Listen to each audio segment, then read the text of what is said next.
Good morning, good afternoon, and for some of you, good evening. We have a very diverse audience in attendance today. Would you like to welcome all of you to Sutter's ongoing webinar series, Scientists Empowering Scientists.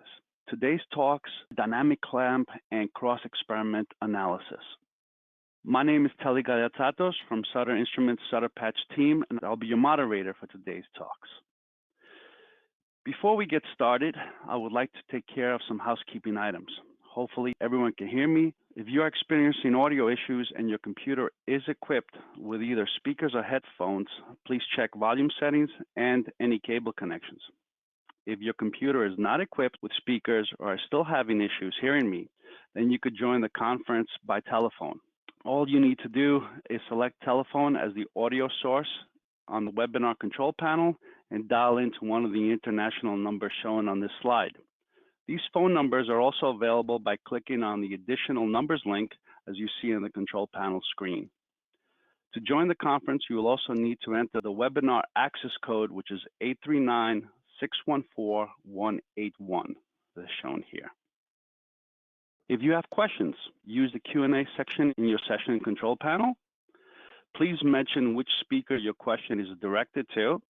All questions will be addressed either during the Q&A session, at the end of the webinar, or offline by email. Documentation material is available for this webinar. PDFs of the presentation slides are available for download from the handout section in the webinar control panel as shown here. This webinar is being recorded. The video recording will be available on the Sutter Instrument YouTube channel. For our customers in China, it will also be available on Youku. The video recording should be available within the next 2 weeks. Everyone who registered for this webinar will receive an email notification once the recordings do become available. Finally, at the conclusion of this webinar, you will be redirected to a brief 2-question survey asking if you would like to be added to our email distribution list or if you would like for us to contact you. I would now like to introduce my colleagues and today's speaker. Our first speaker is Greg Hjelmstad. Greg completed his electrical engineering degree from Duke University in 1988. Greg then went on to complete his PhD in neuroscience in 1997 at the University of California at San Francisco, where he remained until the end of 2013 as an adjunct faculty in the neurology department. In 2014, Greg joined Sutter as a lead design engineer. Our next speaker, Jan Dolzer, completed his PhD in biology from the Philipps University of Marburg in Germany.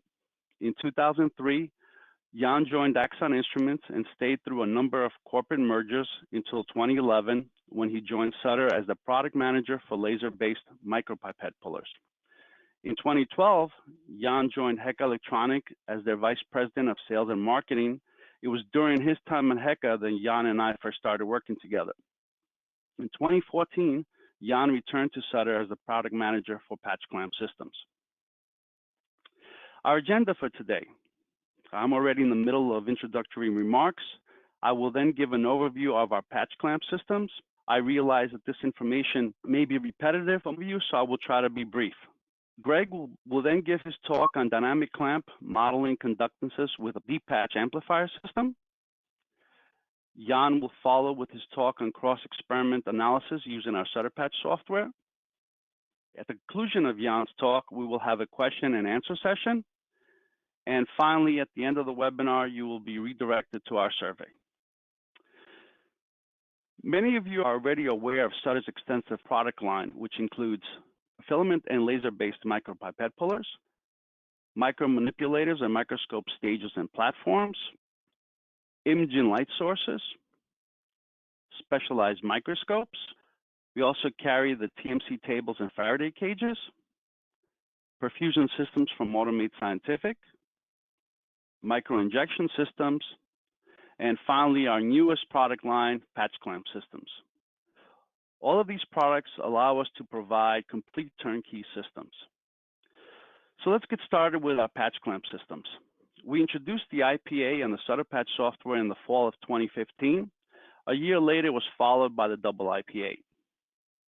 All of the IPA family members share the same specifications, which is fully integrated patch clamp amplifier and data acquisition system for quick and easy setup. They support both whole cell voltage and current clamp experiments. They support master-slave combination with other instrumentation, and they use a single USB connection. One thing that many people are not aware of is that multiple IPA amplifiers can be connected and are fully supported in the SutterPatch software to provide additional fully synchronized channels. They can be used in a broad range of whole cell and current clamp applications. This is a list of some of the common applications. The newest member to the IPA family is the Dendrite Data Acquisition System. The Dendrite is a standalone digitizer for upgrading systems that already have conventional amplifiers. Next up is our Tesla Model S, the dPatch ultra-fast low-noise amplifier system. The dPatch is also an integrated system with a built-in digitizer. It is available with either 1 or 2 head stages, but unlike the IPA, the main unit remains the same. Each dPatch preamplifier head stage unit, as shown here, has its own dedicated high-speed A-to-D and D-to-A converter and an EEPROM that stores its calibration constants. The preamplifiers are not matched to the main unit, so they can be easily moved around or replaced as needed. Here are basic feature highlights of the dPatch. The dPatch was designed for optimal noise performance and very high bandwidth. This is achieved by replacing most of the analog circuitry by an FPGA and an ARM core processor. Basically, the dPatch lives in the digital domain. The 3 main points that I would like to showcase is that it has 2 resistive and 1 capacitive feedback range. It is FPGA controlled and has built-in computing power, and that it is field upgradable. In fact, the Dynamic Clamp functionality was an add-on which was made available to all our dPatch customers via free firmware upgrade, which is handled directly from the SutterPatch software. The dPatch is a laboratory workhorse that can handle a variety of patch clamp experiments, including low noise single channel, nanopore, and specialized high bandwidth applications. All of our systems are controlled via our SutterPatch software. SutterPatch is a fully featured electrophysiology data acquisition, management, and analysis application for Windows and Mac OS computers, and it's completely powered by Wavemetrics Igor Pro 8.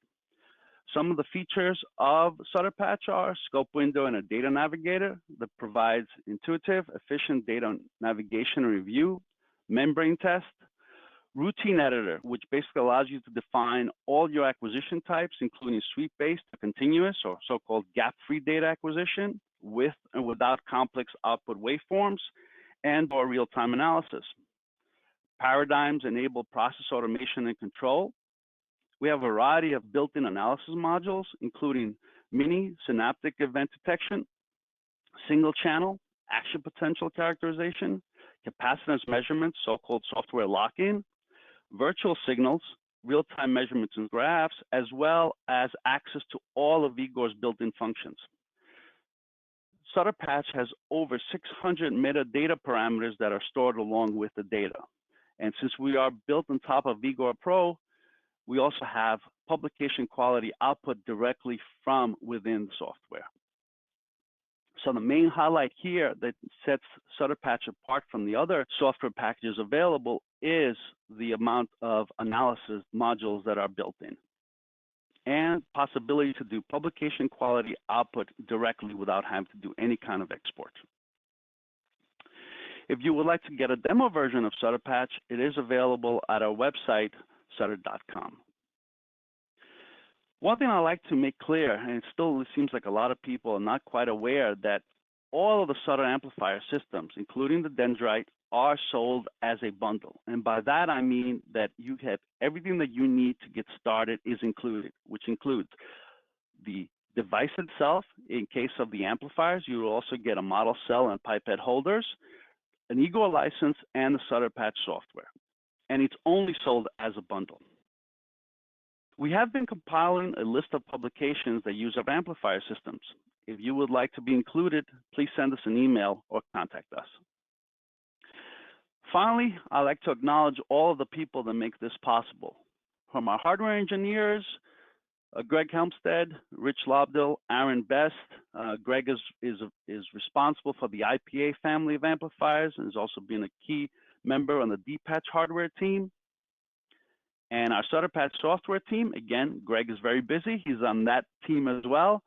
In addition to Hubert Affolter, Bert Martz, Jan Dolzer, Lindsay Dong, who's no longer with Sutter, but an integral part in the SutterPatch development, and lastly, myself. And with that, I'd like to pass it over to our first speaker, Greg Hjelmstad. Thank you all very much for tuning in today. So what I'm going to do is I'm going to discuss the newest feature of SutterPatch, that is our dynamic clamp module for the dPatch amplifier system. And what I'm going to do today is I'm going to basically walk you through how you set up a dynamic clamp experiment. And in that process, I think what we'll see is why we believe that the dPatch is really well suited for these sorts of experiments. But first, before we get into that, I want to take a little bit of time to review exactly what dynamic clamp is and go through some of that a little bit. Dynamic clamp as a technique was first introduced more than 25 years ago by two separate groups. And what exactly is dynamic clamp? Well, if we think of a voltage clamp experiment, and what we do in a voltage clamp experiment is decide what voltage we want to be at and inject and then measure whatever amount of current is required to be able to maintain that voltage. A current clamp experiment, instead, we inject a fixed amount of current and we just measure the voltage that the cell is at. Well, in a dynamic clamp experiment, similar to current clamp, we're measuring the voltage, but instead we inject a current that is a function of that measured voltage. So, for example, this is a typical equation that we might see for current going through a ion channel. Basically, if we were to inject this current, if we imagine the reversal potential to be zero, this would be a simple leak current, right? And again, the current is a function of the measured voltage.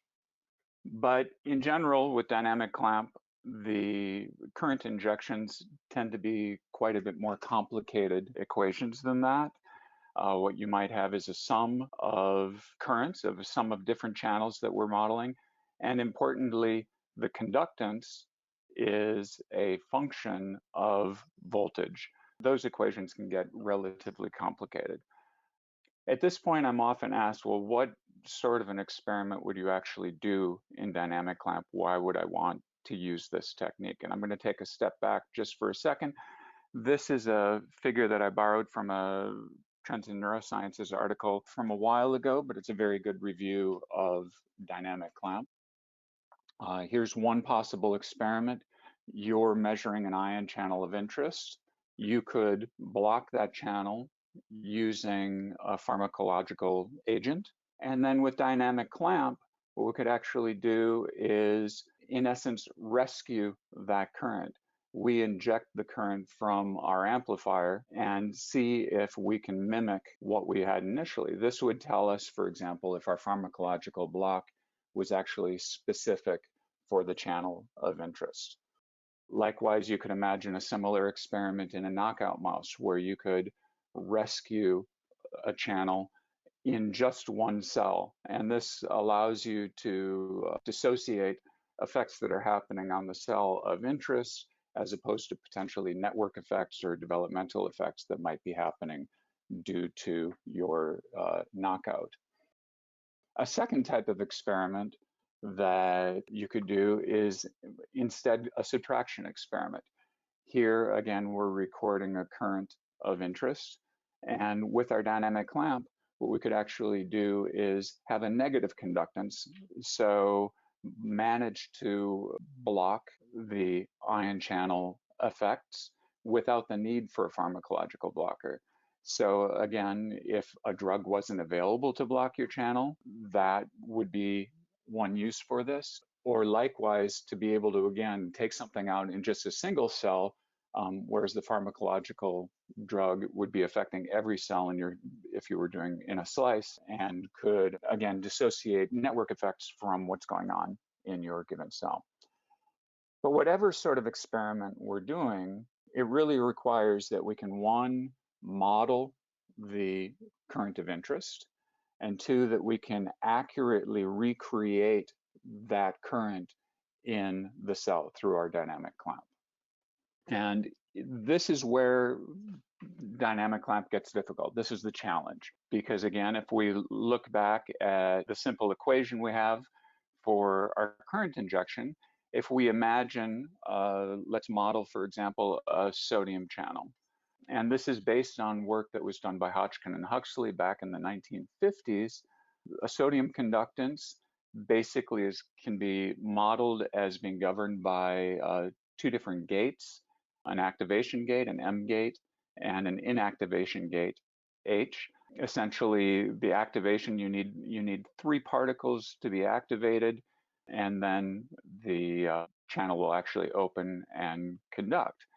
But even for one of these gates, the equations are non-trivial. So what we have is a differential equation that needs to be solved. I'm not going to go through the math other than to show that it's a little bit complicated. And what's the important point to take home here is that this differential equation, to be able to solve this and to be able to, again, get an accurate recreation of the current, we need to, first of all, be able to do this math very, very fast. And second, it needs to have consistent timing.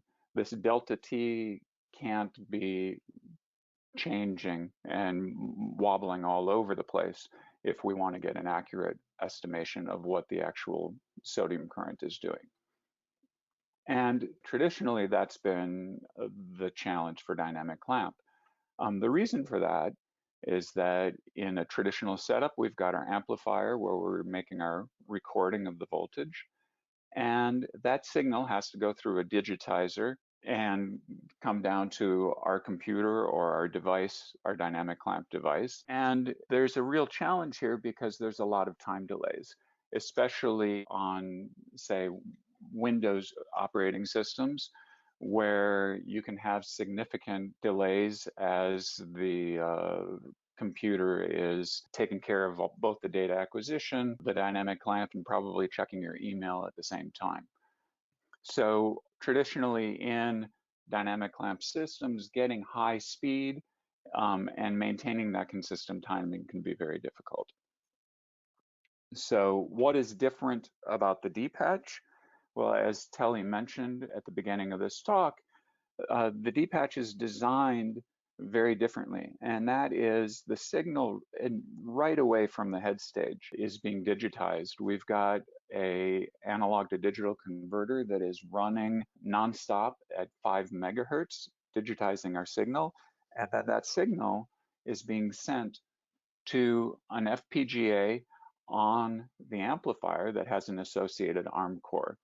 This is where most of the signal processing happens.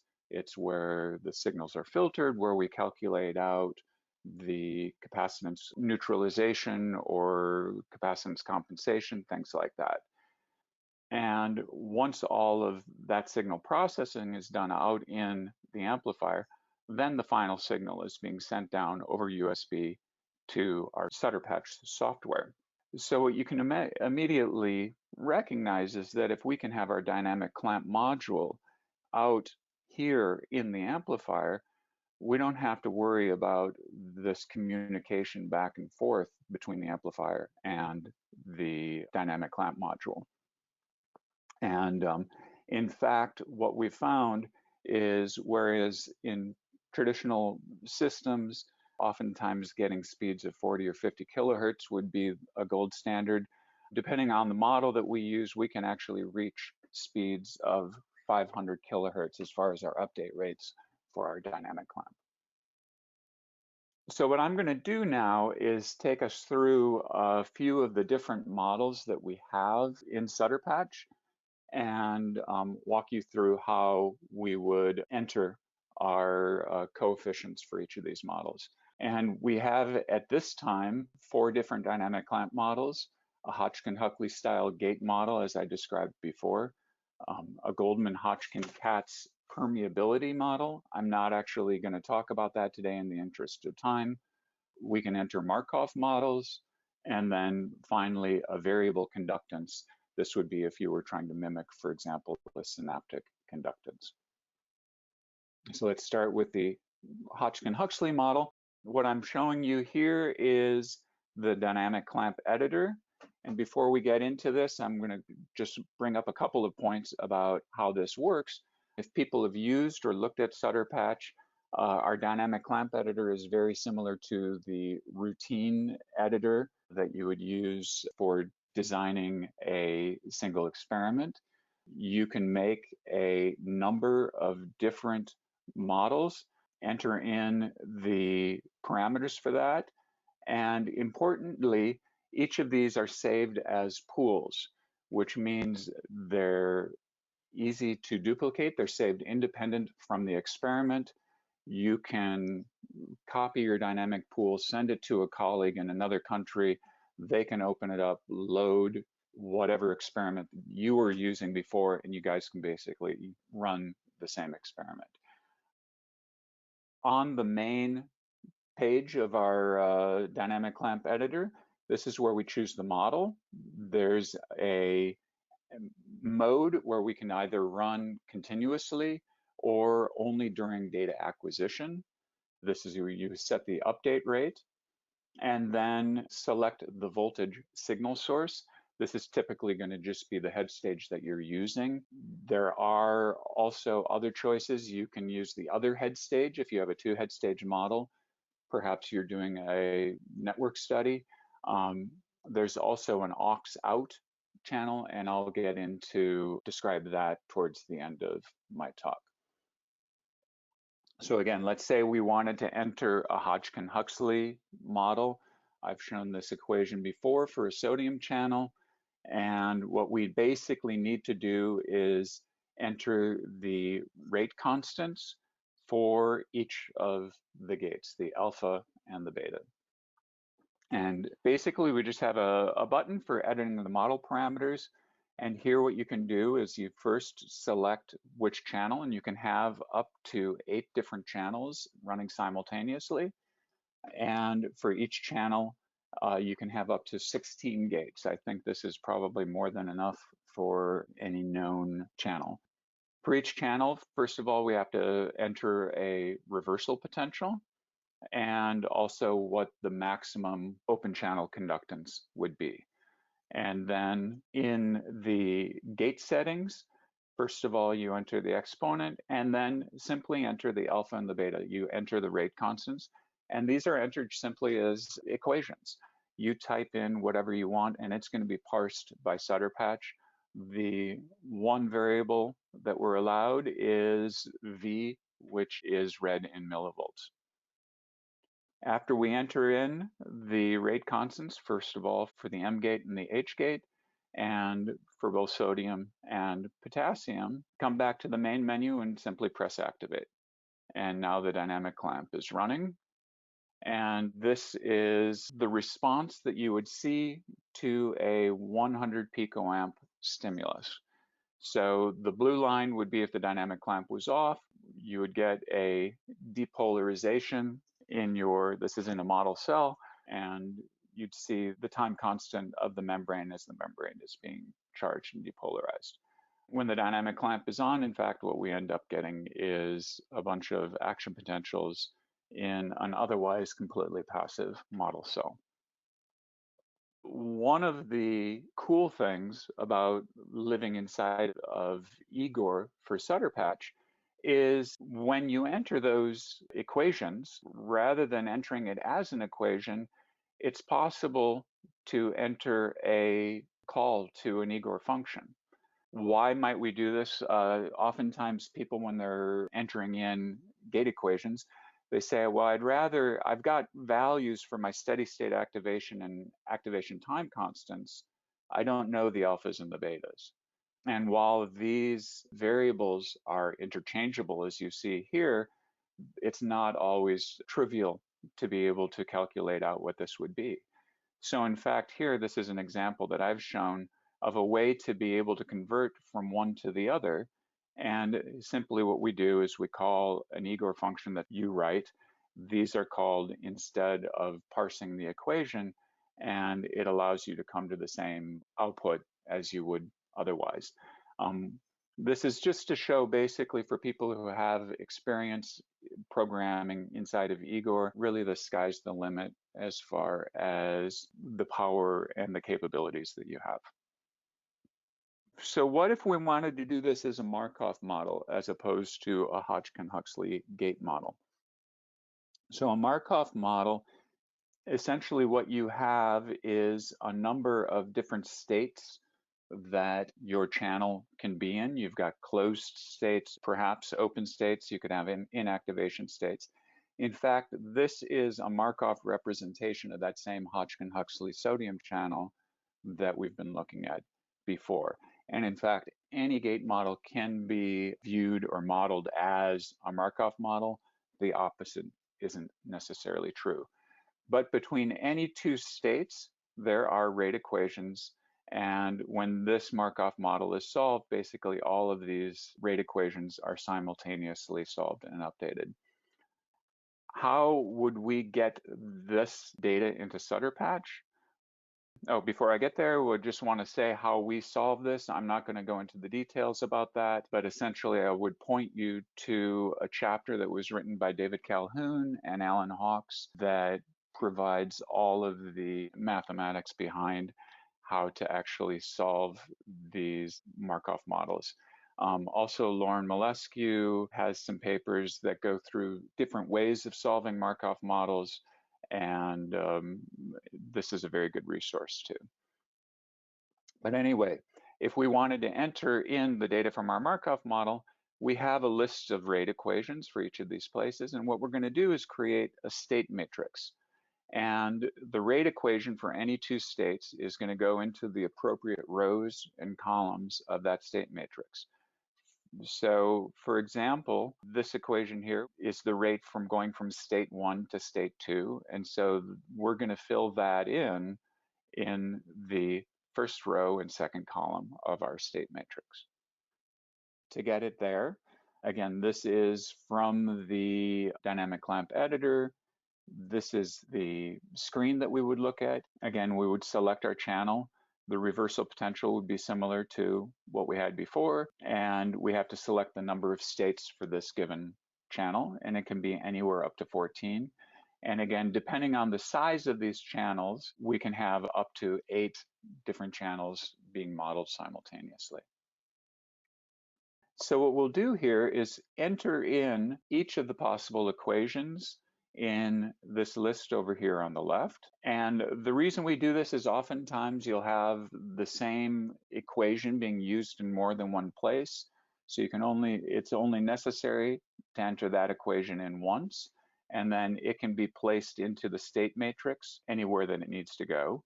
And what we do is we basically press the state matrix button, it pops up a matrix like this, and then the given state equation that we want this one to go into row 1, column 2, and basically just press that button and in it pops. A couple of additional parameters that need to be entered. Each state is going to have an open channel conductance. In this case, our open channel was state 3. And likewise, we have to start up with an initial probability vector. In this case, we're just going to start in the first closed state.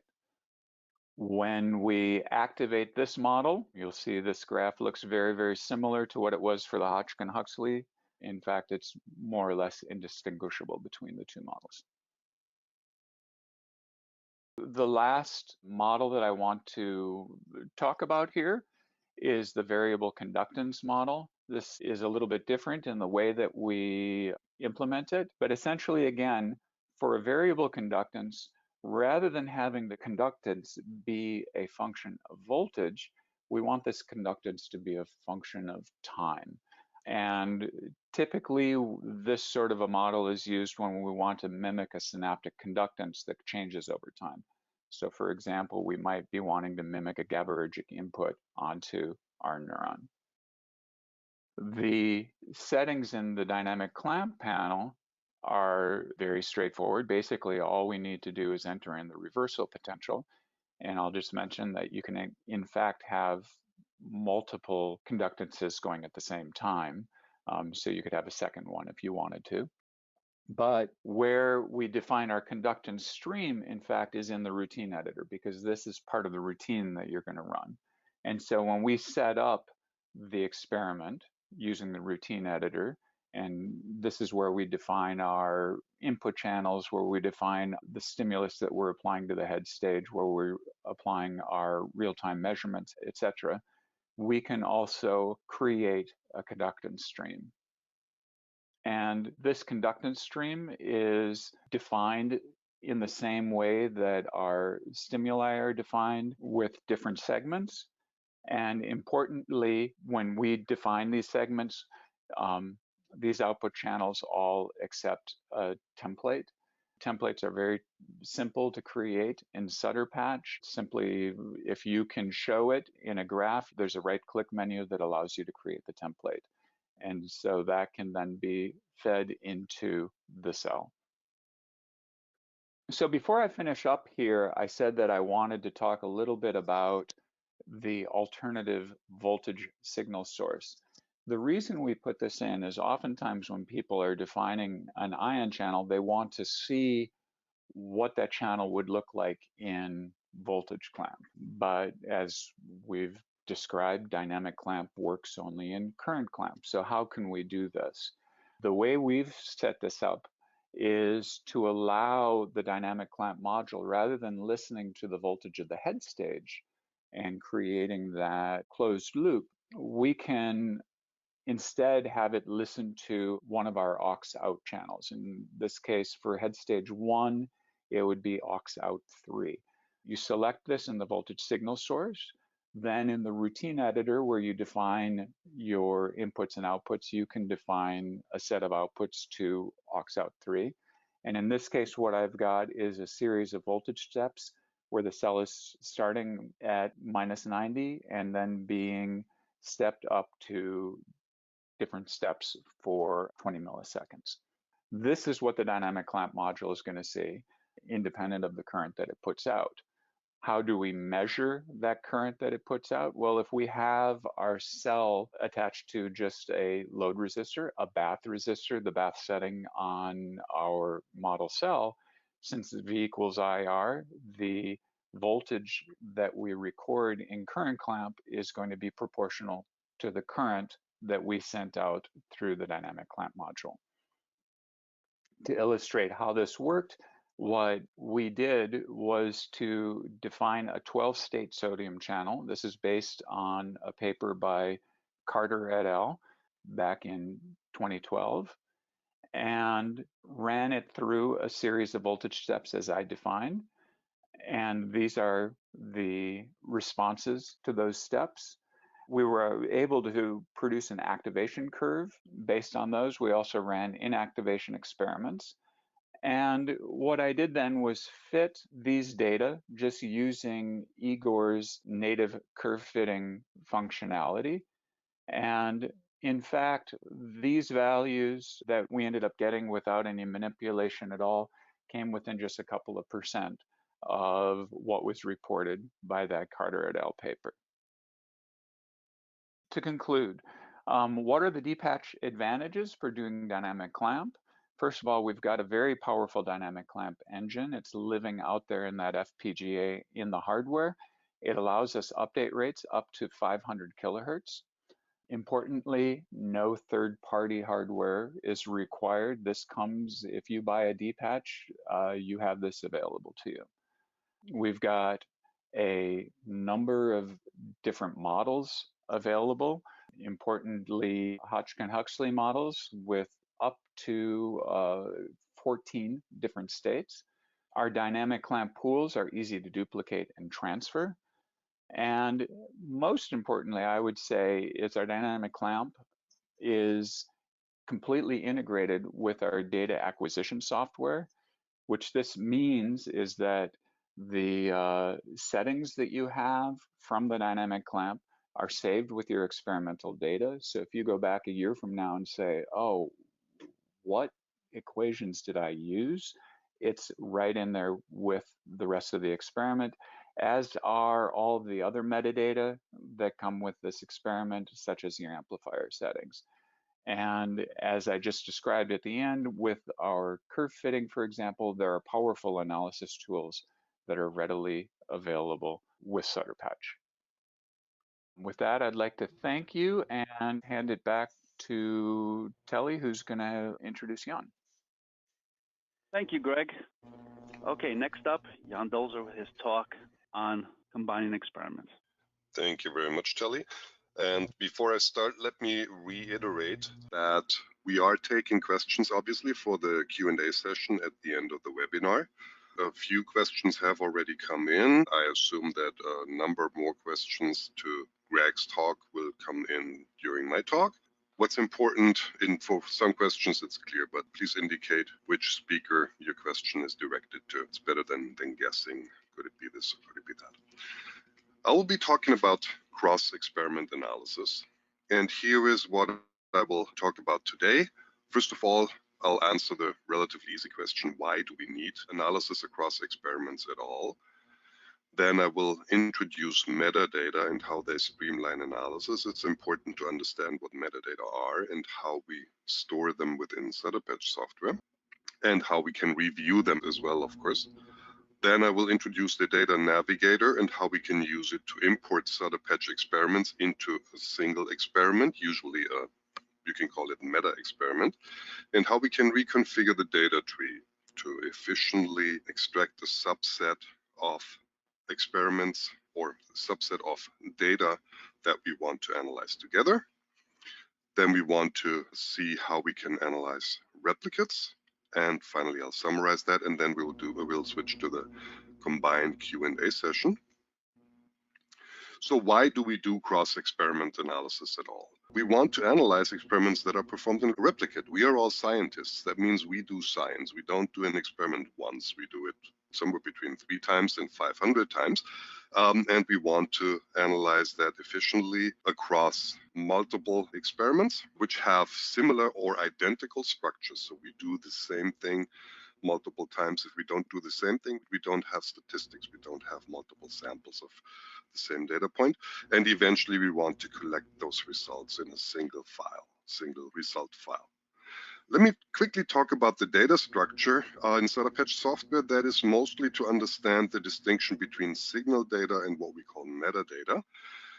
What we define as an experiment would be the recording from either one cell or one preparation. It could be a tissue slice, could be a cell culture dish. And the routine, depending on what software you use to, you may be used to calling this either a protocol or a pulse generator sequence, is the collection of a family of steps, for example, like you could use for a sodium IV curve, one or multiple input signals, typically several sweeps. And the parameters around this routine, the metadata, are actually recorded into what we call a paradigm. We create a container for this routine. This is not a standalone data file. We record that into a paradigm, and if you repeat the same routine multiple times, the temporal context is retained, and also when exactly which routine was executed. So this will be an experiment that starts by executing a routine.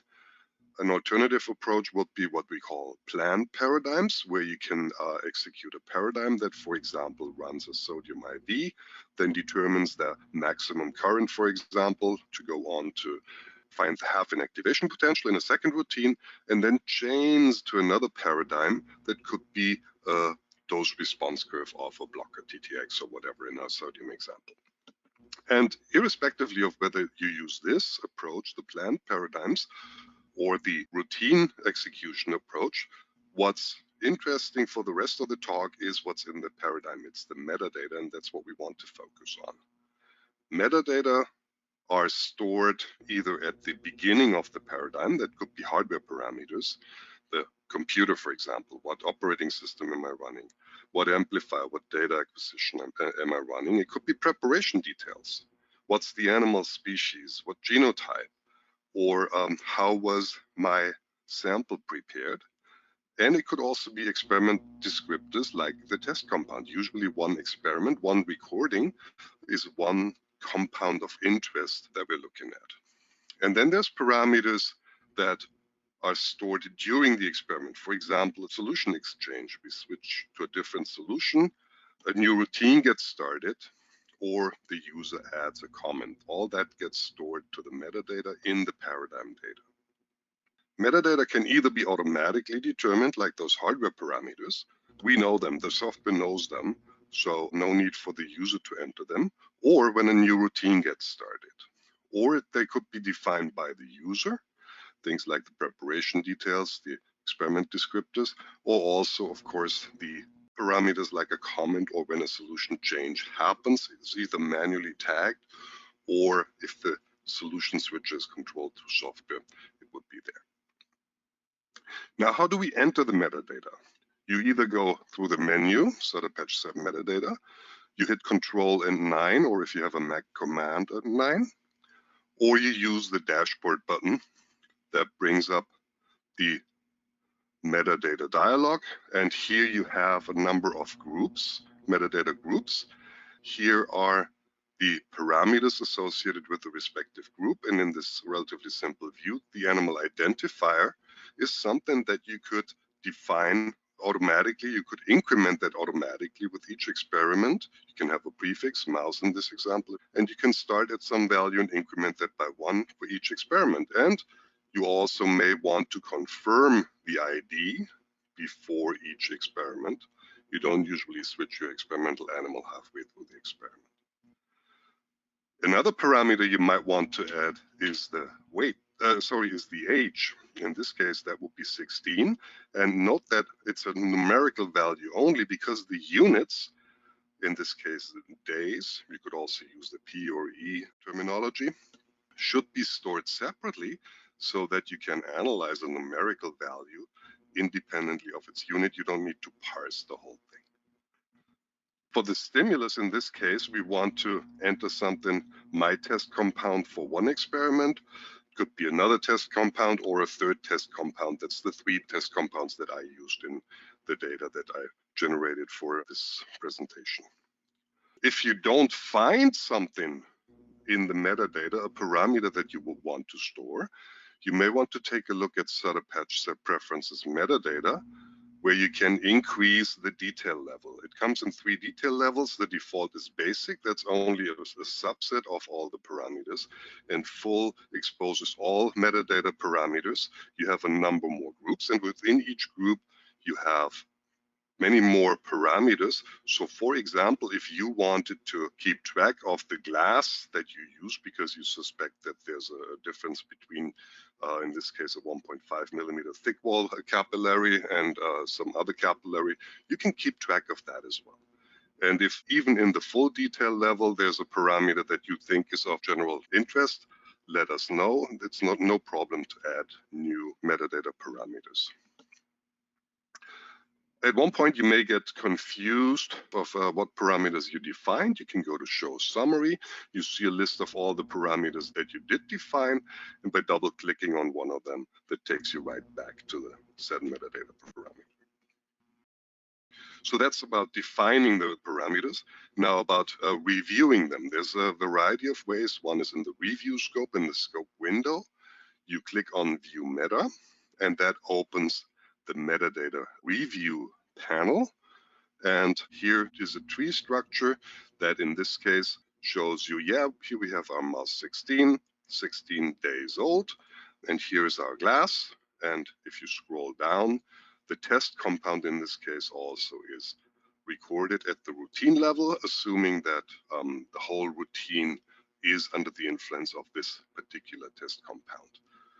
One thing I want to mention is that we improved this appearance from what you have in the latest release version, 2.04. In 2.04, it's all white, and that makes it a little harder to read. So we improved the appearance. This will come in version 2.05. You can also review the metadata in the Data Navigator by clicking on the routine tree here and then clicking on the metadata link here. That will open a window similar to what you can access through the scope window. Again, a tree structure, and here you have your individual parameters. Now the next step is combining experiments.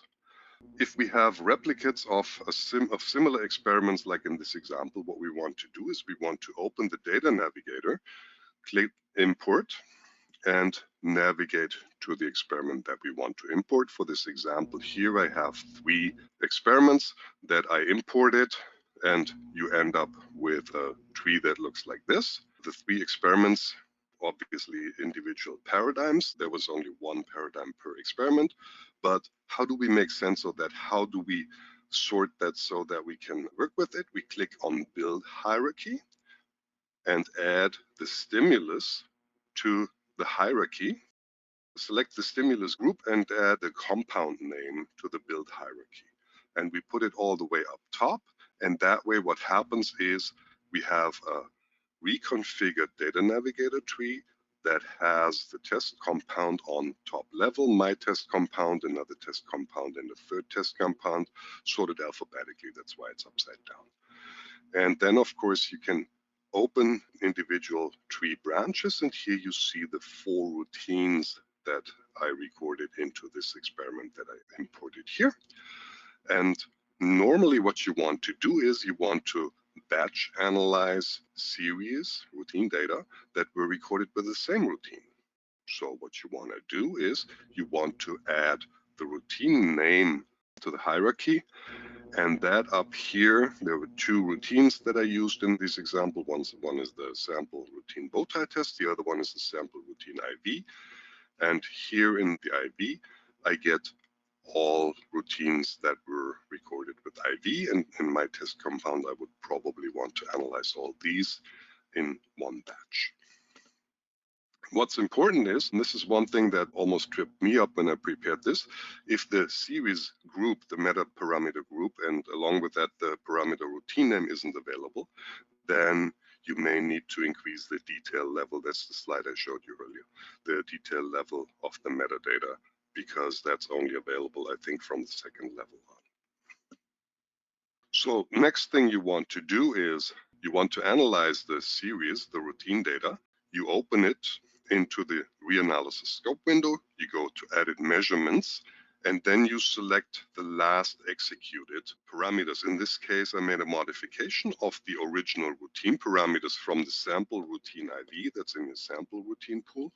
I modified it so that if I run the analysis, you only have the IV curve. By default, it would show you both an IV curve and a time course. The time course is not relevant in this case. And then what you can do is copy this to the layout by using the book scroll button there. And that creates a layout window that has the 2 signals and the results combined on one page. Then the next thing you want to do is add the analysis of another series. So you just run the analysis with the last executed settings, and that independently of what was done in that routine applies the last settings. And again, you add that to the layout, and you end up with the other 2 signals and the IV curve in the layout.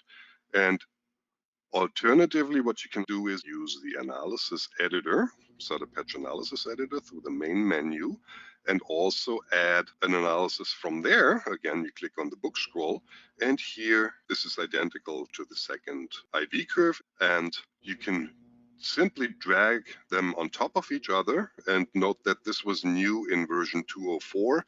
In version 203, you would have a white opaque background of the IV curve, so you wouldn't see the one that's below. This is a quick and dirty way of comparing 2 IV curves, but you can get as sophisticated as you like. So here, for example, I combined the 2 current traces. In this case here, I had the capacitance compensation disabled. That gives me much greater capacitive transients, and that's what I measure in this model cell IV. In essence, I make the step voltage a little smaller, but you can also get as fancy as you like with editing these Igor graphs. This is in essence just by right-click, show this graph, and then edit it. This is something that I edited in Igor itself, and that could be used for the publication already. Maybe without the shadow. Some copy editors wouldn't like the shadow or some of that fancy stuff. So let me summarize what I told you today. Metadata enable the efficient analysis. They enable it by giving you parameters that you can sort your data by. Metadata have value in being recorded together with the signal data in one electronic file. It's not a paper journal that gets stripped of your electronic data at some point. You can use the data navigator to group series according to parameters you're interested in. You can combine replicate experiments into one. And I showed you how to use the analysis in the layout window to create publication quality figures. And with that, let's start the Q&A session. Thank you, Jan. So there is a number of questions that are waiting for both you gentlemen. Here's one for you, Greg.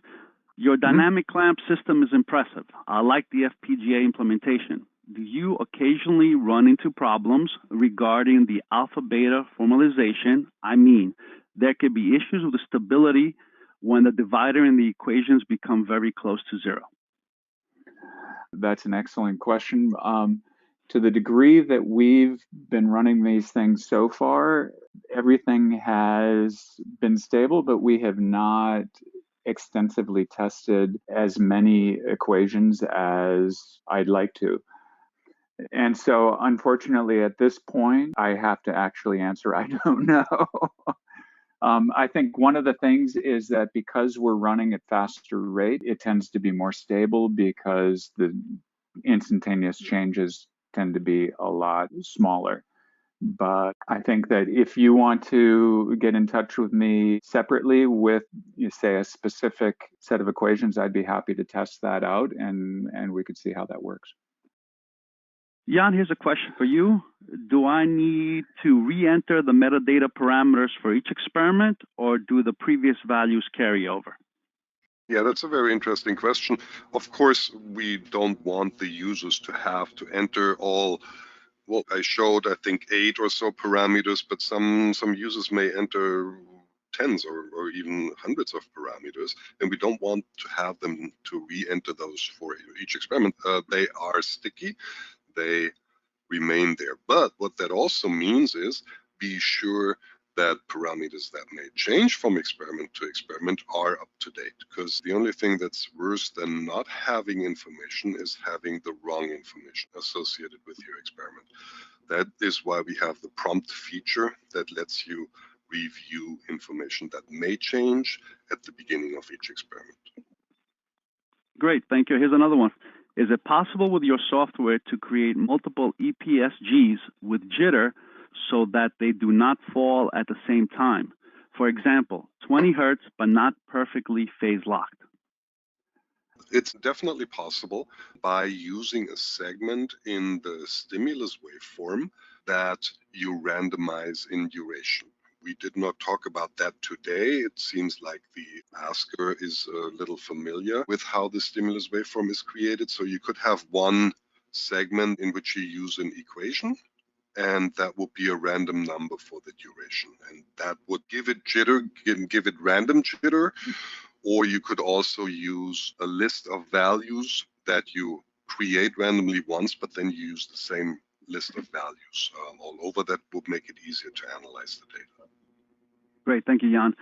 Greg, one for you. Can you use a presynaptic voltage signal to compute a synaptic conductance in the dynamic clamp? We haven't developed that yet, but that is one of the main reasons why in that voltage source, the idea of being able to have the second head stage as being the source for the dynamic clamp. Again, that's an excellent kind of next step that we'd like to be able to develop and add in. Another question that is actually for Greg, any chance ever of linking two dual head stage dPatch amplifiers? I know Sutter website says no, but in principle, ever? I think the challenge is, yes, it is possible, and maybe someday down the line it will be. The challenge is we would have to definitely limit the acquisition speeds. I don't think you'd be able to bring in 4 channels at megahertz bandwidth if that's what you're after. until we have computers that can run and save data quite a bit faster than what we're at now. Telly, why don't you add to that? So the underlying code in SutterPatch can support actually up to 4 amplifiers, both dPatch and IPA. As Greg said, the limitations would be the speed. At the bandwidth that the dPatch runs, this would be quite a challenge. Even for the very fast computers, that's a lot of data going across the USB 3 port. Like Greg mentioned, if the bandwidth requirements are less, then yes, it's something that we could probably look at and enable, but it nowhere can meet the full bandwidth of the hardware. Okay, who would like to tackle this one? What is so unique in your analysis software compared to the competitors? I can take that one. I already showed a number of unique features. One of them definitely is the ability to store metadata directly in the data file and have it accessible, use it to group data, use it to sort data. Also the ability to create layouts, and that is publication quality figures. In essence, a lot of electrophysiologists do use Igor to create their figures. We have application modules, we have the event detection module, we have the action potential analysis module, the single channel events. What else, Greg, do you want to chime in? No, I think you've got the main ones, and then you've got all of the Igor Pro functionality that's in there too. And unique compared to P-Clamp is also the integrated data structure, where you do not have the equivalent of each routine data set as an individual data file, but you have everything kept together. That is similar to PatchMaster. Okay, but I'll put one more comment regarding PatchMaster. As of my recollection, there is no mini analysis or single channel analysis actually built into PatchMaster. Those all require third-party applications. Okay, here's one that I guess I could tackle. Can Dendrite be driven by third-party software, for example, Axograph? The answer to that is no. Dendrite was developed just as a way for people to connect SutterPatch, or to use SutterPatch with conventional amplifiers. All right, here's more coming in. Is SutterPatch GLP compliant? I think I can tackle that one. At this point, it is not. Well, hold on, let me start over. A product, the software product itself, in general, is never GLP compliant, at least not in the sense of CFR 21 Part 11. What is compliant is always the implementation in a particular lab. That means the validation of all procedures. Software can support GLP compliant operation, and SutterPatch does that in many respects better than many, in the sense that we have the metadata, we can keep track of all sorts of parameters. And going forward, what we're planning to do is implement user levels that allow editing meta parameters depending on the user. And that would facilitate the GLP compliant installation and the validation of procedures within a lab. As I said, the product itself is never compliant. It's always the particular installation of a particular procedure in your lab.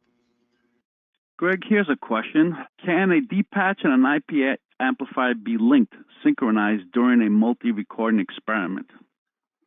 Not within the same instance of SutterPatch. So from SutterPatch, you can't run the two amplifiers at the same time. On the other hand, you can have multiple copies of SutterPatch running, and you could have one running an IPA and one running a dPatch. I've done this. And then using the trigger out and trigger in BNCs on the amplifier to be able to have them time locked together. So yes, actually, the answer is yes. But again, you need two copies of SutterPatch running. I guess the other approach that I'm thinking of for that would be if you run a dPatch, since the IPA does have outputs for both the voltage and the current and has command input BNCs, you could drive it from the aux in and out. Absolutely. But you would need one run. You can't run them both from one copy of SutterPatch. Was the point exactly correct. Exactly. But other than that, once you get past that, then absolutely you can have them one driving the other in whichever way you want to set it up. But one thing we should probably say to that is you need a reasonably powerful computer. With the dPatch, if it runs at full speed, we are in a situation that patch clamp electrophysiology hasn't been in for at least a decade and a half. That is the situation where you can acquire data fast enough to drive a computer against the wall. That's a situation that people who do imaging are used to, but that is definitely one factor. If you want to do sophisticated experiments like that, you do need the computing power associated. Right. Or you need to slow down. Exactly. Okay, I think we've gone a little bit over our allocated time, so there are a couple of other questions that we will address by email. We'll leave the webinar running for anybody who wants to add any more questions that we could take offline. Again, I'd like to thank you for joining us today, and stay tuned for an email when the recording becomes available.